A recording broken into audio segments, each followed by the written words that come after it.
ጤና ይስጥልኝ። ይህ የግሎባል ዴይሊ ኒውስ ፕሮግራማችን ነው። እኔ ቤቲ ነኝ። ዛሬ ሚያዝያ 14 2018 ወይም በዩሮፒያን ካሌንደር ኤፕሪል 22 2026 ሲሆን ለዛሬ በሀገር ውስጥ እንዲሁም በዓለም አቀፍ ደረጃ ትኩረት የሳቡ በርካታ አበይት መረጃዎችን ይዘን ቀርበናል። በዋናነት የአውሮፓ ህብረት ለኢትዮጵያ ያደረገው የ$606 ሚሊዮን ድጋፍ እና የሀገሪቱ የኢኮኖሚ ሪፎርም፣ በትግራይ ክልል የጊዜያዊ አስተዳደሩን የስልጣን ዘመን ማራዘም ተከትሎ የተፈጠረው የፖለቲካ ውጥረት፣ ለሱዳን የሰብአዊ ቀውስ የተገባው የ$1.8 ቢሊዮን ቃል፣ እንዲሁም በዓለም አቀፍ መድረክ በአሜሪካና በኢራን መካከል የተደረሰው የተኩስ አቁም ስምምነት መራዘም፣ የእስራኤል የመታሰቢያ ቀን፣ በመጨረሻም የቴክኖሎጂውን ዓለም ያነጋገረው የአፕል ኩባንያ የሲኢኦ ሪፕሌስመንትን ዜና የምንዳስስ ይሆናል። አብራችሁን ቆዩ።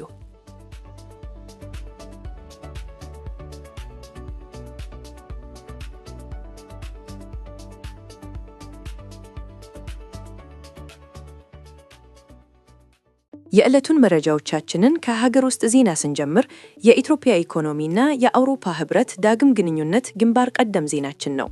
የአውሮፓ ህብረት ለኢትዮጵያ የኢነርጂና የዲጂታል ትራንስፎርሜሽን ፕሮጀክቶች የሚውል 559 ሚሊዮን ዩሮ ወይም ወደ $660 ሚሊዮን የሚጠጋ የኢንቨስትመንት ማዕቀፍ ይፋ አድርጓል። በአዲስ አበባ እየተካሄደ በሚገኘው የኢትዮጵያና የአውሮፓ ህብረት የቢዝነስ ፎረም ላይ ይፋ የተደረገው ይህ ድጋፍ በትግራይ ጦርነት ምክንያት ተቋርጦ የነበረውን የበጀት ድጋፍ በይፋ የሚያስጀምር መሆኑ ተገልጿል። በዚሁ መድረክ ላይ ጠቅላይ ሚኒስትር አብይ አህመድ ዶክተር የ100 ቀናት የመንግስት የሥራ አፈጻጸም ግምገማቸውን ያቀረቡ ሲሆን የሀገሪቱ ኢኮኖሚ በአሁኑ ወቅት በ9.2% ያደገ መሆኑንና በቀጣይ ዓመት ይህንን አሃዝ ወደ 10.2% ከፍ ለማድረግ ግብ መጣሉን አብራርተዋል። የኢትዮጵያ የኤሌክትሪክ ኃይል የማመንጨት አቅም ከቅርብ ዓመታት ወዲህ ከ4000 ወደ 10000 ሜጋዋት ማደጉም ተጠቁሟል።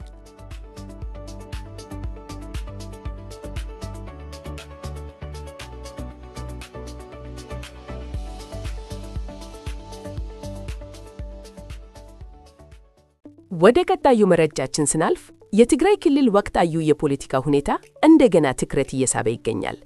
የፌዴራል መንግስት የትግራይ ጊዜያዊ አስተዳደር ፕሬዝዳንት የሆኑትን የሌተናል ጄኔራል ታደሰ ወረደን የስልጣን ዘመን ለአንድ ተጨማሪ ዓመት ማራዘሙን ተከትሎ ህዝባዊ ወያኔ ሓርነት ትግራይ ህወሓት ውሳኔውን እንደማይቀበለው አስታወቀ። ህወሓት ይህ ውሳኔ የፕሪቶሪያውን የሰላም ስምምነት የሚጥስለው በማለት ክስ ያቀረበ ሲሆን ከጦርነቱ በፊት የነበረውን የክልሉን ምክር ቤት መልሶ ለማቋቋም መወሰኑን በይፋ ገልጿል። ይህ እርምጃ በፌዴራል መንግስቱና በክልሉ የፖለቲካ ኃይሎች መካከል ዳግም ውጥረት ሊፈጥር ይችላል የሚል ስጋት በአንዳንድ የፖለቲካ ተንታኞች ዘንድ አሳድሯል።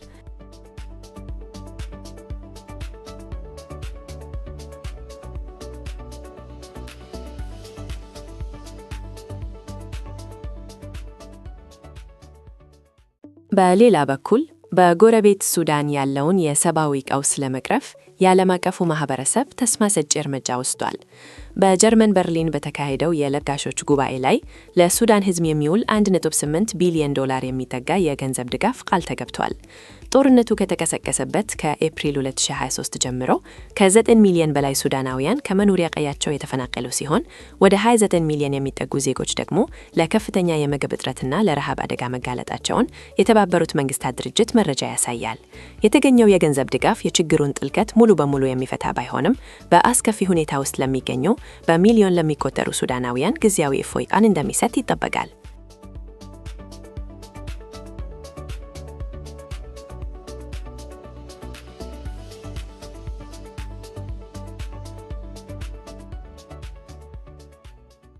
በመጨረሻም ወደ ዓለም አቀፍ እና ኢኮኖሚያዊ ዜናዎቻችን ስናመራ በዩናይትድ ስቴትስ እና በኢራን መካከል ያለው ጦርነት እና የተኩስ አቁም ስምምነት የዓለምን ትኩረት መሳቡን ቀጥሏል። የአሜሪካው ፕሬዚዳንት ዶናልድ ትራምፕ ከኢራን ጋር የተደረሰውን ጊዜያዊ የተኩስ አቁም ስምምነት ላልተወሰነ ጊዜ ማራዘማቸውን አስታውቀዋል። ይህ እርምጃ በፓኪስታን ኢስላማባድ ለሚካሄደው የሰላም ድርድር ምቹ ሁኔታን ለመፍጠር ያለመ ነው ተብሏል።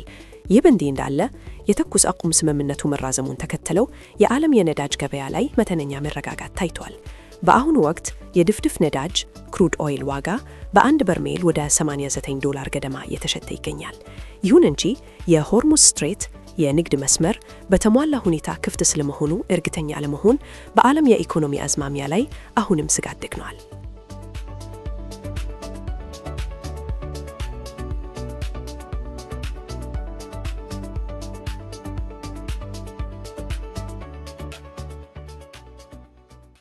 በሌላ በኩል ወደ መካከለኛው ምስራቅ ስናመራ እስራኤል ዛሬ ዮም ሃዚካሮን ወይም ብሔራዊ የመታሰቢያ ቀንን በከፍተኛ ስነ ስርዓት እያከበረች ትገኛለች። በዚህ ቀን እስራኤል ለሀገራቸው ሕይወታቸውን የሰጡ ከ25600 በላይ ወታደሮቿንና የሽብር ጥቃት ሰለባዎችን ታስባለች። በሌላ ዜና በእስራኤልና በሊባኖስ መካከል ያለውን አንጻራዊ የተኩስ አቁም ወደ ዘላቂ ሰላም ለመቀየር ሐሙስ ዕለት በዋሽንግተን ዲሲ የድርድር መድረክ ተዘጋጅቷል። ይሁን እንጂ በደቡባዊ ሊባኖስ የተኩስ አቁም ጥሰቶች መኖራቸውንና የእስራኤል መከላከያ ኃይል IDF በሄዝቦላ ታጣቂዎች ላይ የአየር ጥቃት መፈጸሙን ሪፖርቶች ያሳያሉ።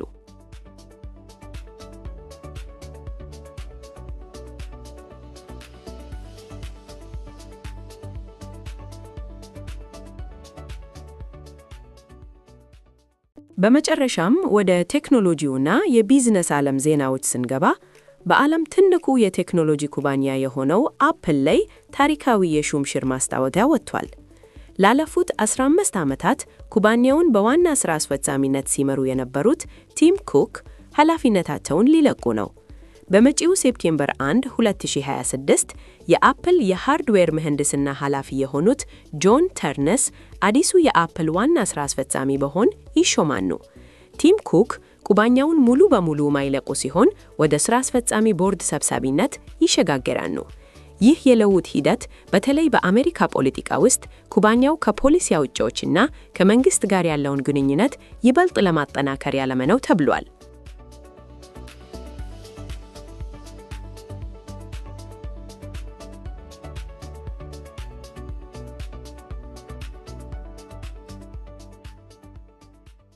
ለዛሬ ያዘጋጀንላችሁ የግሎባል ዴይሊ ኒውስ ዝግጅታችን ይህንን ይመስል ነበር። የኢትዮጵያ ኢኮኖሚ ፈጣን እድገትና የአውሮፓ ህብረት ዳግም ግንኙነት፣ የትግራይ ክልል ፖለቲካዊ ውጥረት፣ የሱዳን የሰብአዊ ቀውስና የአሜሪካ ኢራን የተኩስ አቁም የዛሬዎቹ አበይት ትኩረቶቻችን ነበሩ። ወቅታዊና ዕለታዊ የሆኑ ዋና ዋና የዓለም አቀፍና የአገር በቀል ዜናዎችን ለማግኘት ፖድካስታችንን በስፖቲፋይ፣ በዩቲዩብ፣ በአይሃርት ሬዲዮ እና በአፕል ፖድካስት ሰብስክራይብ እና ፎሎ በማድረግ የፕሮግራማችን ተከታታይ እንዲሆኑ እንጋብዛለን። ከዝግጅቱ ጋር አብሬያችሁ የነበርኩት እኔ ቤቲ ነበርኩኝ። ለዕለቱ የነበረን ዘገባዎች እነዚህን ይመስሉ ነበር። በሌላ ጊዜ እስክንገናኝ ድረስ ለሁላችሁም ሰላምና መልካም ቀን እየተመኘው በዚሁ ላያችኋለሁ። ቸር ሰንብቱ።